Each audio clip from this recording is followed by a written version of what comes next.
Parce que ça va chauffer maintenant. Tapoter les lames et partager. Ma caméra ne marche pas. Oh. Ok, tapoter les lames et partager parce que ça va chauffer maintenant. Alors, Imam, nous vous écoutons. Je me remets en grand pour que les gens puissent tapoter. On y va. Ok.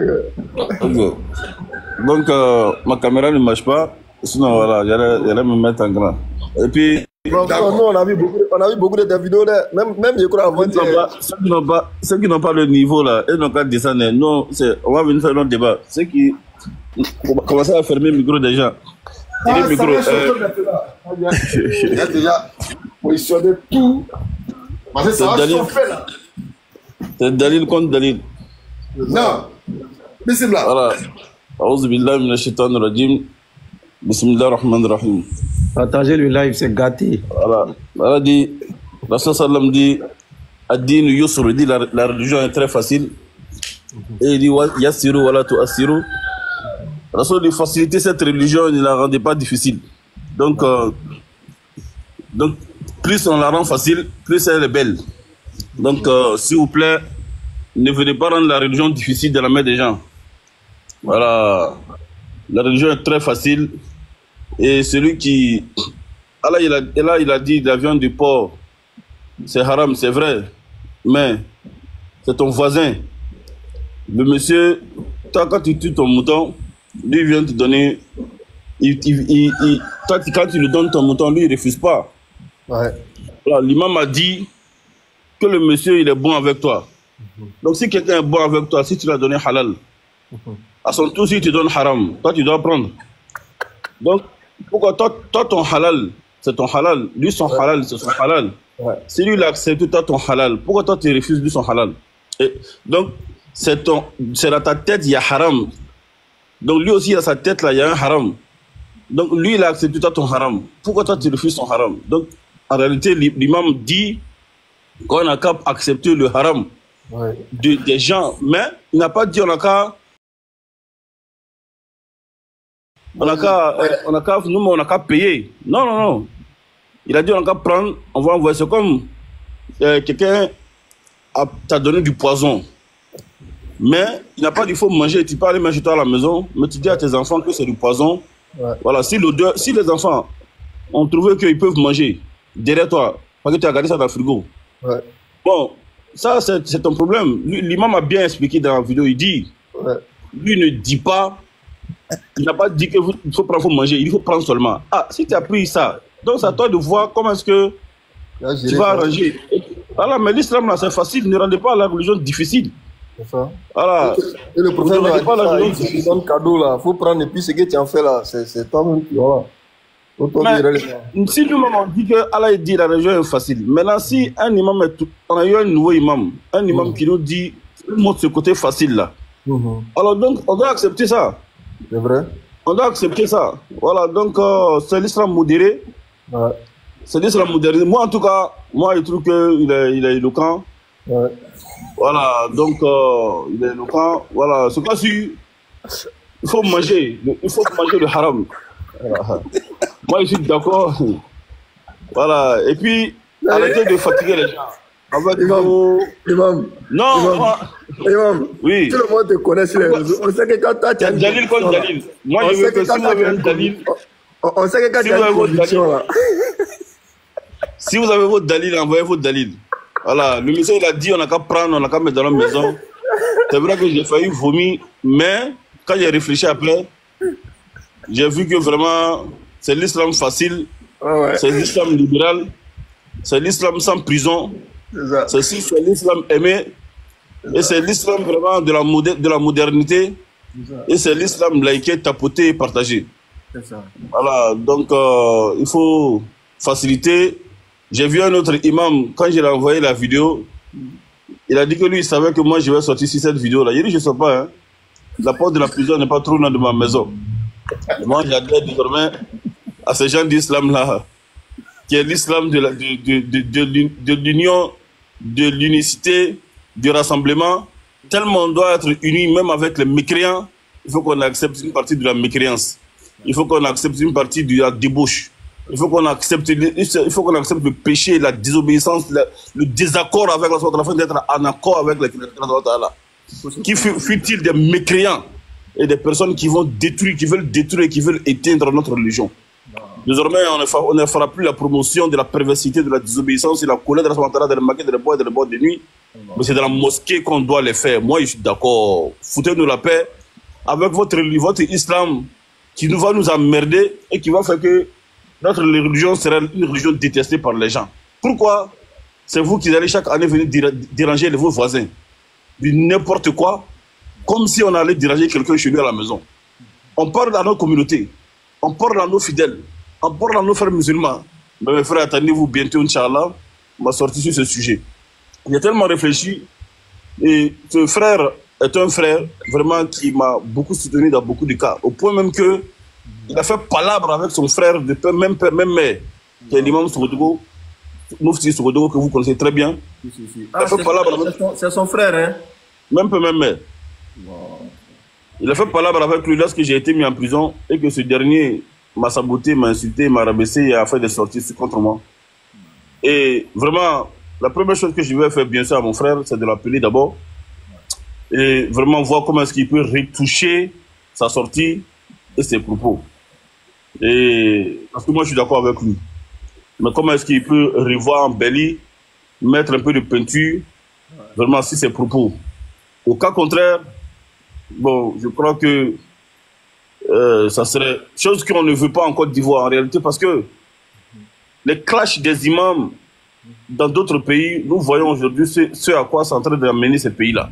Ça a permis de donner la force aux Kémites dans ces pays-là. Ça a permis de donner la force, n'est-ce pas, aux mêmes chrétiens qui avaient peur de parler contre les musulmans dans ces pays-là aujourd'hui, font des vidéos et des conférences, des prêches contre les musulmans parce qu'ils savent que les musulmans sont désunis, sont divisés, sont séparés. Vous allez remarquer que même si les panels, quand je monte et que il y a un désaccord entre les musulmans, je vous dis, ne répondez pas car cela fera plaisir à des musulmans. Qui vont venir à des non-musulmans. Parce que c'est ça qu'ils attendent. C'est ces clashs qu'ils attendent. Et donc nous devrons, Inch'Allah, essayer de convaincre ces imams-là et ces chefs-là de voir comment est-ce qu'ils vont revoir leur position. Et moi, c'est ce que je vais faire, Inch'Allah, même tout à l'heure que je suis en train de parler là. C'est, comment on appelle ça, Lopez Ekra qui m'a envoyé cette vidéo seulement que hier, et je l'ai vu seulement que hier. Et j'étais plus que abasourdi, j'étais plus que choqué. Pour revenir à la raison, mes frères et mes sœurs, tout ce qui est en train de dire là, d'être dit ici, c'est une prophétie qui est en train de se réaliser. Lorsque les savants vont reculer, les non-savants vont prendre le flambeau. Allah il dit, si vous ne l'aidez pas, sachez que Allah l'a déjà aidé. Lorsqu'il était seulement que deux, et qu'il disait à son ami, Dieu est avec nous. Dieu est avec nous. إلا تنصروه فقد نصره الله. إذ أخرجه الذين كفروا ثاني اثنين إذ هما في الغار إذ يقول لصاحبه لا تحزن إن الله معنا. Il disait à son ami, ne t'inquiète pas, Dieu est avec nous. Et quand Pharaon Moïse disait ça, lui il était seul. Il dit Kalla inna ma'i rabbi. Il disait que Dieu est avec moi. Il va m'aider, Sayahdin, Dieu va me montrer la voie. Alors que devant il n'y avait pas de voie, il n'y avait pas de chemin. La mer était en face de lui, il n'y avait pas de route. Mais wallahi, billahi, tallahi, Pharaon qui avait tous les armées a été englouti. Allah n'a pas besoin du nombre. Il a besoin seulement des personnes sincères, des personnes vraies. Et moi personnellement, je ne vais pas commencer par ça. Je vais bien tout à l'heure même appeler le frère et vraiment l'écouter et lui donner mes points de vue, Inch'Allah, mes conseils. Et pour qu'il sorte pour éclaircifier ce sujet. Et je pense que c'est la première chose que je dois faire parce que si on attend ce genre de choses de nos frères, la première chose c'est de leur donner des conseils. Quand le messager de Dieu sallallahu alayhi wa sallam dit, si vous voyez votre frère dans le mal, aidez-le, qu'il soit l'injuste ou qu'il soit malmené ou qu'il soit la victime. Je vais poser la question à Rasul sallam. Il pense que mais vous êtes dans vos rôles d'interpeller, d'appeler et de mettre en garde contre sa sortie. Voilà, mettre en garde contre ses propos, mettre en garde contre ce qu'il dit, mais faire attention à ce que ça ne crée pas, Inch'Allah, une occasion, une opportunité pour les non-musulmans. Moi, je le dis, je le répète. Voilà, je suis d'accord, hein, parce que la viande de porc, c'est haram pour ceux qui vont manger. Mais celui qui met dans son frigo, il garde ça pour 2 jours, 3 jours, ses enfants vont ouvrir le frigo, bon, ils peuvent sentir l'odeur, ils peuvent être tentés de goûter pour voir c'est quoi. Bon, ça aussi, bon, je crois que c'est pas grave, hein, ne rendez pas l'islam difficile, hein. Voilà, l'islam c'est facile, et puis quand la mosquée a engrais, il faut faire attention à ce que tu dis, parce que bon, ceux qui prient derrière toi, moi je ne vais pas trop parler, parce que si je parle trop, on va gérer le reste. Donc, barakallahu fikum, moi je suis content de ce live. Voilà, je pense que laisser les gens faire l'islam facile. Hein. Voilà, salam alaikum wa rahmatullahi wa barakatuh. Wa alaikum salam wa rahmatullahi wa barakatuh. Alors, l'islam étant la religion des doués d'intelligence, tous ici ont compris un peu ce qu'on appelle dans le langage de Molière, l'ironie. L'ironie. Je dirais c'est à cet exercice-là. Je dirais même que c'est du sarcasme. C'est du sarcasme que l'imam vient de faire. C'est encore au-delà de l'ironie. C'est du sarcasme. Donc, c'est à cet exercice-là, l'imam s'est donné pour appeler un peu l'intelligence à se bouger. Voilà, il faut se bouger. Donc, comme on le dit, du sarcasme, c'est-à-dire pour essayer d'amener les gens à comprendre combien de fois la chose n'est qu'impliquée dans la passion. C'est juste l'expression de la passion. Parce qu'à les écouter, ils donnent l'impression que l'islam est trop difficile. Pardon, l'islam est trop facile, c'est nous qui la rendons compliqué. Et encore, on nous informe, la mosquée se trouve à Angré. À Angré, là, c'est pas nous, on dort là-bas. Hein. Ah non, c'est pas nous les gens de Boribana qui dorment là-bas, les gars. Là-bas, Angré, c'est, voilà, c'est les donateurs. C'est de vrais donateurs. Hein? Donc là-bas, là, quand tu dois parler, il faut parler en regardant la poche des donateurs. Pourtant, nous, on est là, nous sommes des ânes sauvages. Âne sauvage, là, lui n'attend pas le cri d'un maître. Il dit ce qui est. Si tu veux, il faut lui donner. Si tu veux, il ne faut pas lui donner. Ce qui est sûr, c'est que tu dois lui donner. Si c'est dans ta poche, Allah va aller prendre et puis il va venir lui donner. Nous, on n'est pas en gros. On n'attend pas dans la poche de quelqu'un. Donc, nous, on va parler. Et comme ils sont dans ce rayon-là, il faut dire des choses pour les garer. Pourtant, même, Allah, il dit quoi? Soyez des témoins équitables. Soyez des témoins équitables. Soyez des témoins équitables. Même s'il s'agit d'un riche. Non, mais c'est grave. On va faire tourner la parole. Moaz vient de nous rejoindre. Merci encore une fois à l'imam Aguib Touré pour son intervention. Bonté de sagesse. En tout cas, c'est pour les doués d'intelligence. Quand il a commencé à parler, il y a une qui est venue mettre Allahu Akbar. Il a dit, oh, elle est tombée dedans. Il a dit, la pauvre, elle est tombée dedans. Allons-y donc, Moaz Bismillah. Salam alaikum à tous. Alaikum salam wa rahmatullah. Effectivement, je lisais les commentaires quand l'imam parlait. Il y a un qui dit non, c'est pas lui. Attends, c'est lui qui intervient dans un forum de Aston. Voilà. C'est Ami Aïcha Diaby Allahu Akbar. Ils ont commencé à se poser des questions. Mais bon, nous, on a tout de suite compris, comme étant donné qu'on le côtoie souvent, on connaît un peu sa manière de faire. C'était du sarcasme que l'imam faisait. En réalité, c'est pour montrer la gravité d'une chose. Il est passé par l'ironie. L'ironie même exagérée, tu vois. Donc, les doués d'intelligence, je crois, ont compris tout de suite qu'en réalité, l'imam n'était pas en train d'encourager ce qui a été dit, parce que c'est une question de bon sens. C'est une question de bon sens. Je ne sais pas ce qui est passé par la tête de ce personnage-là, celui qui l'a fait, parce que ma bouche même n'ose même pas dire imam, parce que je respecte tellement le titre d'imam, que ces paroles que j'ai entendues là, je ne saurais les attribuer à un imam. Franchement, je vais dire cette personne-là. Voilà, jusqu'à ce que peut-être quand l'imam va rentrer en contact avec lui, si jamais il y a lieu de rectifier ou de corriger ou d'arrondir les corps, s'il le fait, je peux dire, ouais, l'imam s'est ravisé ou bien l'imam va revenir à la raison. Mais jusque-là, je ne peux pas attribuer ces propos-là à un imam. Parce qu'un imam, c'est un guide. Le mot imam apparaît pour la première fois. Posé en 500K. Voilà, Surat al-Baqarah. Allah parle de son ami intime, Ibrahim, alayhi salam. Allah dit, je ferai de toi un imam pour les gens. Inni ja'iluka linnasi imama. Je ferai de toi un guide pour les gens. Mais regardez l'exemple d'Ibrahim alayhi salam. Aucun dérapage, aucun déraillement. C'est celui-là même qui est dans l'âge de l'adolescence, dans la fleur de l'âge, où il y a toutes les raisons de désobéir et de partir à gauche, comme on le dit, qui a regardé en face son père et son peuple. Que dites-vous de ce que vous adorez? Vous entendez-elle? Vous répondez-elle? Vous profitez-elle en quoi que ce soit? Il a confronté son peuple avec tout le respect et l'affection qu'il avait pour eux, en leur disant qu'ils sont dans le faux. Et ça, c'est un imam. Ça, c'est un imam, Ibrahim alayhi salam.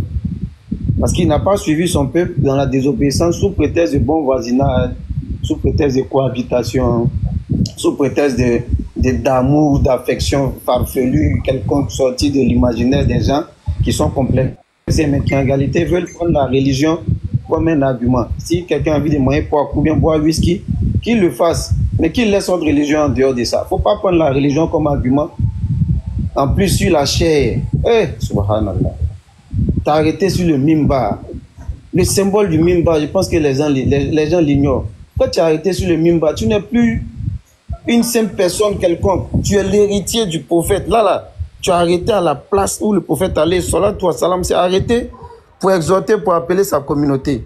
Là où il s'est arrêté pour donner son dernier discours. Discours dans lequel, n'est-ce pas, il dit quoi? Ok. Discours dans lequel il a exhorté non seulement sa communauté, mais le monde entier. Il y a le bon voisinage dans ce discours, mais il n'y a aucune complaisance sur le plan de la religion. Ta foi, c'est ta foi. En termes de doctrine, il n'y a pas de déraillement, il n'y a pas de complaisance. Point d'obéissance à la créature. Dans la désobéissance au créateur, on le dit,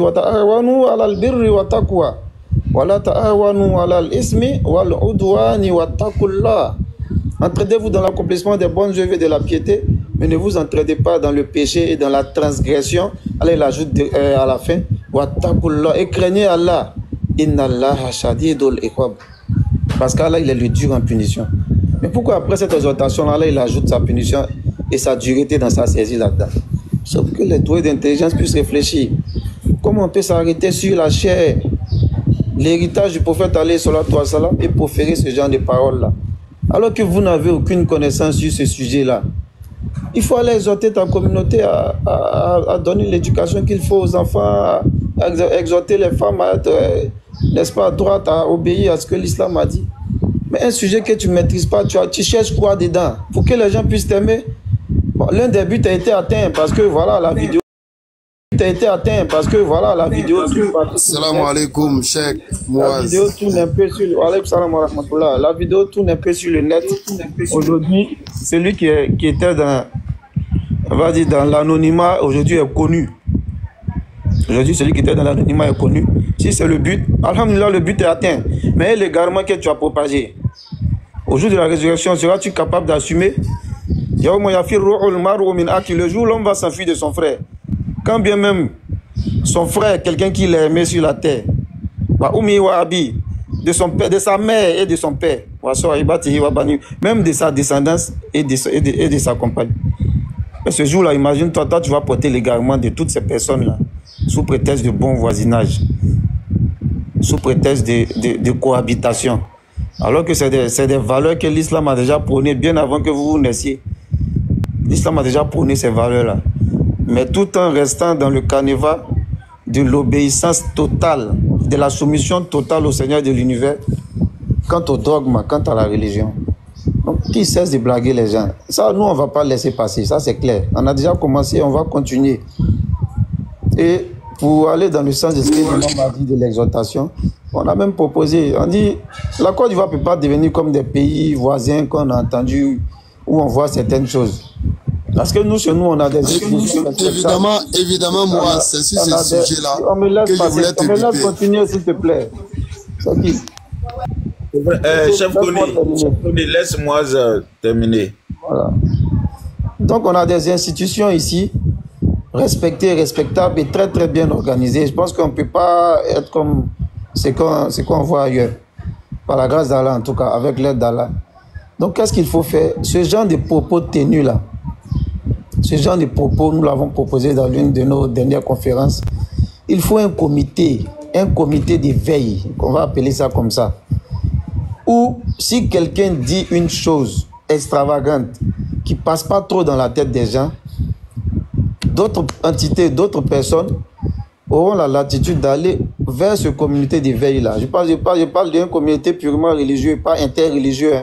Voilà, un comité qui vient de chaque religion, pas interreligieuse, où un chrétien a dit quelque chose, un musulman sort pour aller. Non, je parle de l'islam à son comité. Si les autres communautés veulent, qu'elles aient leur communauté aussi. Et je parle de ma communauté. Ce comité-là, quel sera son rôle? Quelqu'un sort, il dit des extravagances. On dit, ok, tu l'as dit, on a entendu. Si nous, on n'est pas d'accord, on va vers ce comité-là, qui est vraiment une institution bien respectable, bien organisée. On demande à ce que ce dernier-là vienne justifier ses propos. Parce que nous, on n'est pas d'accord, voilà nos preuves, voilà nos preuves. Et ce comité-là l'appelle, j'appelle ce dernier sans pour autant mentionner que c'est telle personne qui a dit. Si on veut dans l'intimité, si on veut en public, on fait asseoir ce dernier-là, on fait asseoir les plaignants en griffe. Ah, on dit, tu as dit ça, ça, ça. Religieusement, quelles sont tes preuves? Voilà. Voilà mes preuves. Voilà mes preuves. Voilà mes preuves. Ceux qui ne sont pas d'accord aussi, voilà nos preuves, voilà nos preuves, voilà nos preuves. S'il savait que voilà. S'il savait que celui qui a dit a des preuves vraiment sur le plan religieux palpable, on dit ok, donc il a dit c'est bon. Maintenant, si celui qui l'a dit n'a pas de preuves, on lui. Ça dit que ça là, mais ça devient comment on va dire le mot là? On lui intime l'ordre de se raviser en public. J'avais dit ça, vraiment, d'autres preuves me sont parvenues. Il n'y a pas de honte dedans, puisque c'était fait en privé. D'autres preuves me sont parvenues quand j'ai vérifié. Voilà, j'ai vu qu'est-ce que j'avais dit. Vraiment, ma ben sababama. Donc, je rectifie comme ça, comme ça. Il n'y a pas de honte à cela. Il n'y a pas de honte. Et ma caméra, je suis couché, hein, frère. Allons-y. Ma caméra. Donc, voilà un peu ce qui serait nécessaire pour éviter beaucoup de déraillements. Donc, je vais laisser la parole à d'autres, puis revenir après, Inch'Allah. Bouba, qu'Allah soit satisfait. Alors, Cam n'est pas là. Comment on appelle ça? Qui était là? Saba ou bien Ibra? C'est Saba qui parle, ensuite non, Ibrahim. Saba, allez-y.